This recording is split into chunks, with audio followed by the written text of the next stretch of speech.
Climate சேஞ்சே ஒரு பெரிய Fox, அது ஒரு ஸ்கேம், ஒரு க்ரீன் ஸ்கேம் அப்படின்ட்டு யுஎஸோட பிரசிடெண்ட் ட்ரம்ப் வந்து யூஎன்னோட ஜென்ரல் அசம்பிளியில் போன வாரம் பேசியிருந்தார்.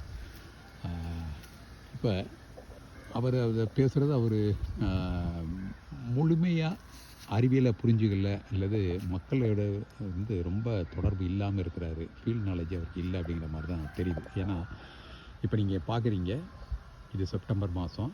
இந்த செப்டம்பர் மாதத்தில் இங்கே வந்து எங்கள் பண்ணையில், குள்ளு சந்தையில் இருக்கிற எங்கள் பண்ணையில் பார்த்திங்கன்னா வேம்பு வந்து பூக்குது.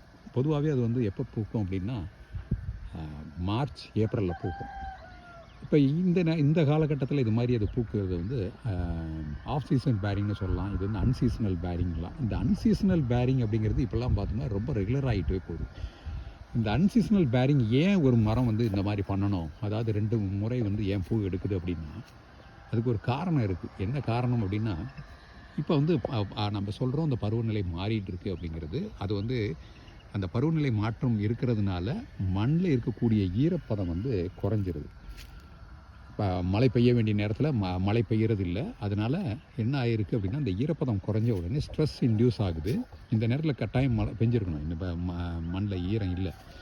அப்போ இந்த ஸ்ட்ரெஸ் இன்டியூஸ் ஆகிடுச்சுன்னா மரங்கள் என்ன பண்ணுதுன்னா, தனது அடுத்த தலைமுறை வந்து உருவாக்கணும் அப்படின்ட்டு 2வது தடவை அது பூ எடுக்குது. அதில் இருக்கக்கூடிய மரத்தில் இருக்கக்கூடிய எல்லா சத்துக்களையும் அது வந்து உடனடியாக வந்து பூக்களுக்கு கடத்தி அதை வந்து ஒரு காயாக்கணும் அப்படிங்கிற ஒரு நெருக்கடியில் வந்துட்டு அது வந்து இதுக்காக பண்ணுது. ஆனால் இந்த பார்த்திங்கன்னா பூ வந்து ரொம்ப இருக்காது. நீங்கள் பார்க்குற மாதிரி இந்த மார்ச் ஏப்ரலில் இருக்கிற மாதிரி பூ இருக்காது. ஆனால் இப்போ பூ எடுக்குது.